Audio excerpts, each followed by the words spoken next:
Ekosistem energi hijau di Indonesia semakin terbentuk, salah satunya terlihat dari kendaraan listrik yang kian mudah kita lihat di jalan. Ini sejalan dengan kebijakan pemerintah untuk memperluas penggunaan energi hijau. Dalam Forum Bisnis Indonesia-Jepang pada Senin 30 Maret 2026 lalu, Presiden Prabowo Subianto juga menekankan pentingnya mempercepat langkah Indonesia menuju pemanfaatan energi yang lebih bersih dan berkelanjutan. Tujuannya untuk memperkuat ketahanan energi nasional, terutama di tengah situasi global termasuk di kawasan Timur Tengah yang penuh ketidakpastian. Presiden Prabowo Subianto dalam beberapa kesempatan mengungkapkan rencana besar pemerintah untuk mendorong konversi massal ke kendaraan listrik berbasis baterai. Mulai dari sepeda motor, mobil, truk, hingga traktor yang digunakan di berbagai sektor di seluruh Indonesia. Langkah tersebut menjadi bagian dari strategi jangka panjang pemerintah dalam melakukan transformasi sektor energi dan transportasi nasional. Melalui upaya ini, pemerintah ingin mempercepat adopsi teknologi yang lebih efisien, sekaligus memperkuat kemandirian energi Indonesia. Dengan percepatan penggunaan kendaraan listrik, pemerintah juga berharap tercipta sistem transportasi yang lebih modern, berkelanjutan, dan mampu menjawab tantangan kebutuhan energi di masa depan. Pasar mobil listrik berbasis baterai di Indonesia terus berkembang dalam 4 tahun terakhir. Data penjualan mobil listrik dari Gabungan Industri Kendaraan Bermotor Indonesia atau GAIKINDO menunjukkan tren pertumbuhan penjualan dari pabrik ke dealer mobil atau wholesales. Pada 2022 sudah 10.327 mobil listrik yang terjual. Angka ini terus meningkat pada 2023 menjadi 17.062 unit dan 43.193 unit pada 2024. Tahun lalu penjualan mencapai 103.931 unit. Nah, nggak cuma angka penjualan yang naik, tapi kita juga perlu tahu bagaimana pengalaman konsumen mengendarai kendaraan listrik ini.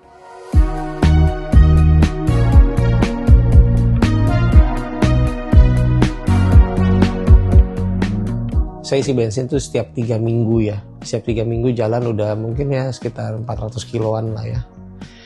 Itu biasanya sekali isi bensin setiap 3 minggu tuh habis 400-500 ribuan. Sekarang saya pakai EV, token itu setiap bulan 500 ribu, itu belum habis. Habisnya kurang lebih ya mungkin 6 mingguan ya, 5-6 minggu lah ya. Kalau durability-nya EV itu terbukti tahan lama, ya harusnya pakai EV itu akan jauh lebih ekonomis dibandingin mobil ICE biasa. Provided ya durability-nya dan ketersediaan spare part. Kalau EV itu kan memang pajaknya sampai saat ini masih gratis ya. Jadi pajak EV sama mobil sama motor tua saya mahalan motor tua pajaknya saat ini. Karena kebijakan pemerintah masih ke arahnya kan mendorong perkembangan EV ya. Tapi kalau ini menurut pendapat pribadi ya, ini supportnya tuh untuk EV tuh tanggung-tanggung. Ya memang harusnya kalau memang benar EV itu mau disupport, infrastrukturnya itu memang harus disupport sama pemerintah. Apakah dengan mempermudah izin pendirian SPKLU, karena kan pasti pemerintah harus menggandeng swasta juga kan, nggak cukup dengan usaha sendiri, pemerintah sendiri. Jadi memang ya harus disupport, harus dipermudah lah izin perizinannya. Dan juga selain SPKLU juga ya itu pemain otomotifnya juga harus dipermudah.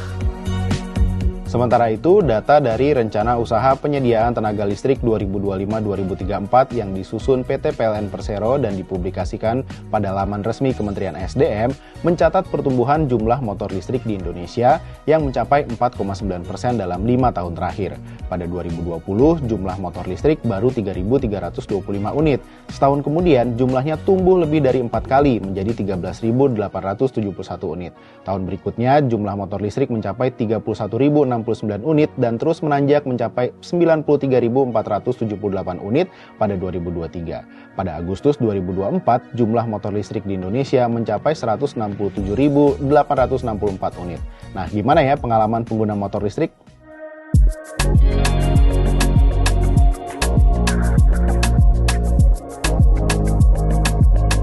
Pertama, saya menggunakan motor listrik ini sudah 1 tahun.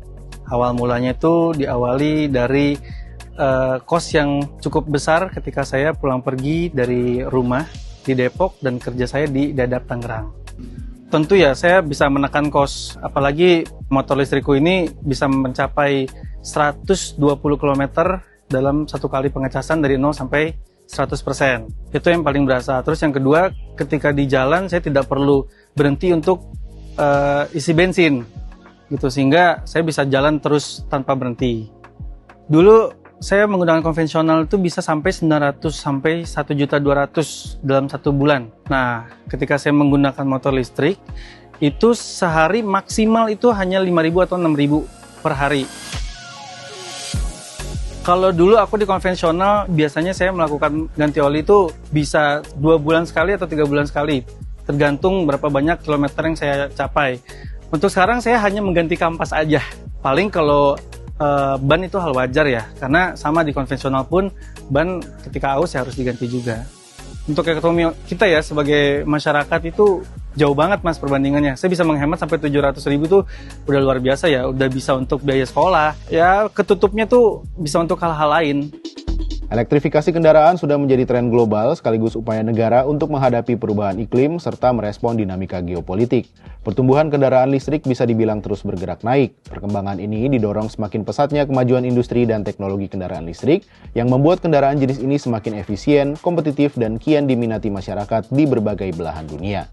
Jadi saya melihat bahwa untuk jangka pendek memang pemberian insentif itu masih masuk akal ya untuk mempercepat juga adopsi kendaraan listrik ini. Memang salah satu catatannya adalah pemberian insentif kendaraan listrik ini juga tentunya tidak boleh berlangsung dalam jangka panjang.